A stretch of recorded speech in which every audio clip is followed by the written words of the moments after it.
Shu vaqtgacha ko'p qizlar bilan gaplashib yurganman. Ular bilan qilmagan ishim qolmagan. Lekin shu vaqtgacha birovning xotinini yo'ldan urgan emasdim. Bir kuni vannada soqol olayotgan vaqtim telefonimga begona bir nomerdan qo'ng'iroq bo'ldi. Men qo'limni artib ko'tarsam, do'stim hisobidan qo'ng'iroq ekan. Qaytib telefon qilmasdan yana soqol olishda davom etdim. Ko'p o'tmay yana shu hol takrorlandi. Ishimdan qoldirayotgani uchun jahlim chiqdi. Soqolimni olib bo'lib, jahl aralash telefon qildim. Bironta yurgan qizlarimdan birimikin deb o'yladim.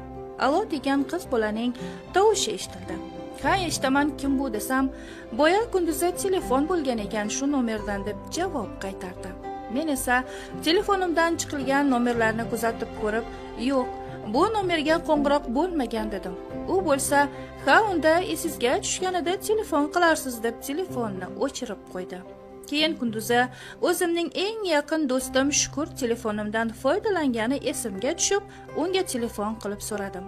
Do'stim, shunaqa nomerga qo'ng'iroq qilganmiding deb. U bo'lsa yo'q deb javob bergach, ha, mayli unda deb suhbatni tugatdim. O'sha kuni kechasi edi.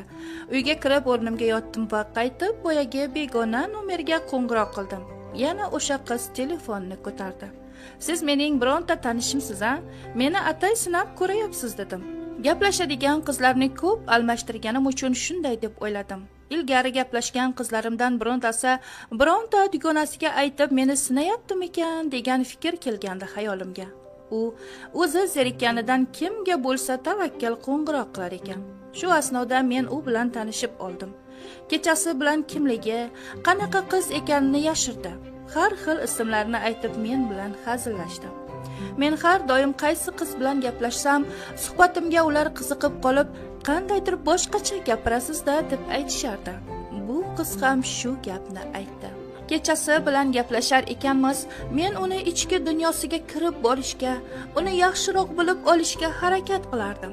Lekin ovozidan bilardimki, u mendan sal kattaroq edi. Buni unga chiroyligina qilib aytdim. Siz mendan kattaroqsiz. Menimcha 92-yillar atrofida deb. O'zim 95-yilman. U bo'lsa ham shunday, to'g'ri topdingiz deb qo'ydi. Men esa nega agar bu yoshda bo'lsa erga tegmagan ekana yoki biror nimasi bormikin deb o'yladim. Unga uchrashishni taklif qildim. U bo'lsa, "Qo'ying, meni ko'rsangiz qochib ketasiz" dedi. Men hayron bo'lib, "Nega?" deb so'radim. U "Yo'q, kerak emas" dedi-da gapni boshqa yoqqa burib ketaverdi. Xullas, suhbatimiz shu kechasi shunday yakunlandi. Ertasi kuni kunduzi yana gaplashdik. Men bozorda erkaklar kiyimi savdosi bilan shug'ullanaman. Unga buni suhbatimiz orasida aytgandim va kunduzi u do'konimga keldi.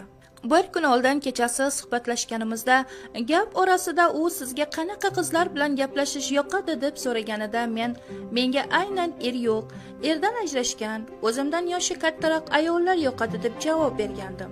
U bo'lsa nuqul yo'g'e deb javob qaytargandi. Xullas, do'konda aynan mijozlar yo'qligida keldi. Qarasam, bo'ylari uzun, qomati yaxshigina kelinchak ekan. U uyalib mendan sal narida turib ko'zlarini olib qochgancha unchalik menga qara olmadi va ko'p turmay mayli unda deb chiqib ketdi. Shu asnoda yana telefonda gaplashib, shu 2 kun ichida bir-birimizni yaxshiroq bilib oldik. Aytishicha eri bor ekan. Faqat boshqa viloyatlariga 20 kun, 30 kunlab ishga ketar ekan. Aslida 92-yil emas, 90-yilga 2 bolasi bor, tumanimizdan sal nariroqdagi bir savxozda turadigan bo'lib chiqdi. Turmushida ko'p qiynalgan ekan. 3-kuni kechasi telefonda gaplashib yotgandik. Uni ochiqroq gaplashishga undab qo'ymasdim. Yarim kechasi bo'lganda yoniga borishimni aytdim va u yo'q deb javob qaytardi. Lekin men baribir uni manziliga bordim va uni tashqariga chaqirdim. O'sha vaqtlari qish fasli bo'lib, yanvarning 9-kunlari edi. U kurtkada bir amallab oxiri chiqdi. Ko'chada esa kun sovuq bo'lgani uchun hech kim yo'q edi. U qo'rqib hadiksirab turardi. Nazarimda o'zi ham nimaga bunday qilayotganini anglamasdi.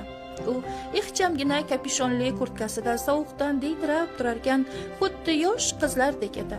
Shu damda men nima bo'lsa bo'lar deya uni quchoqlab lablaridan o'pib oldim. Yashirib nima qildim? Xayolimda faqat bitta narsa edi. U qo'rqib kimdir ko'rib qoladi dedi va o'zini orqaga oldi.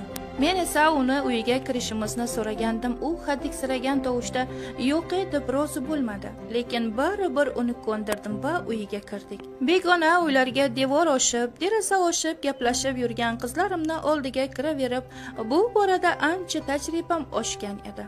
Ichkariga kirsak, bolalari uxlab yotardi. U o'z-o'zidan uyalib, nuqul, nahotki men shunday qildim, erimga xiyonat qildimmi derdi.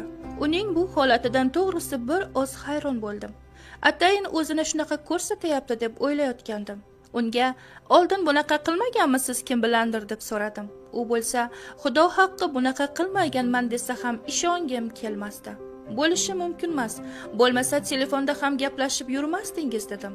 O'zini tutishidan, men bilan tez til topishib ketganlaridan hech ham yaxshi ayol emas deb o'ylagandim. Tag'in kim bilsin. Tajribalarimdan shuni ayta olamanki, hech qachon ayolni ichidagilarni 100% bilib olish qiyin ekan. Nima bo'lsa bo'lib bo'lganda. Keyin men uyga ketdim. Vaqtlar o'tdi. U bilan har kuni gaplashadigan, har kuni birga yotadigan bo'ldik. U meni yaxshi ko'rib qolganini tinmay qaytarardi. Turmushidan norozi ekanini, har kuni bir xil hayot, mollarga qara, dalaga chiqib ketmon chop, paxta mavsumida paxta terkabi ishlaridan zerikib ketganini aytardi. Eng yomoni eridan ko'ngli to'lmasligida ekan. Aytishicha, u 17 yoshlarida dalaga bir fermerni paxtasini terishga chiqargan. U yerda bir yigit uni ko'rib qolib sovchi yuborgan ekan. O'zini o'sha yerning egasini o'g'li ekanini, yaxshi uylarda yashashini qizni uydagilarga aytib ishontirib unga uylangan ekan. To'y ham bo'libdi. Qiz to'ydan qaytib qarasa, o'sha daladagi shiyponga kelarmish. Shuncha va'da qilgan narsalardan esa nom nishon ham yo'q ekan. Kechasi bilan rosa yig'lab chiqib taqdiriga tan bergan ekan. Yana yetmaganiga bir muncha vaqt o'tib, eri aytgan ekan: "Men bir qizni sevardim, lekin u erga tegib ketdi. Sen o'shanga juda o'xshaysan. Shuning uchun senga uylandim" deb. Keyinchalik yillar o'tib, bir domga ko'chib o'tishgan. Lekin o'sha dom ham yaxshi ahvolda emas.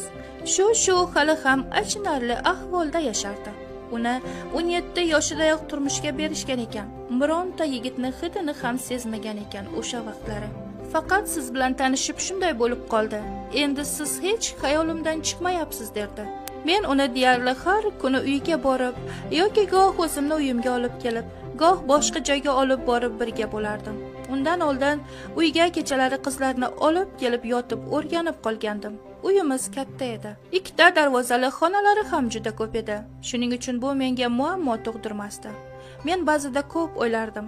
Bu qilayotgan ishlarim juda og'ir gunoh edi. Yana tag'in erli ayol bilan. O'sha erining o'rniga o'zimni qo'yib ko'rardim, garchi hali uylanmagan bo'lsam ham.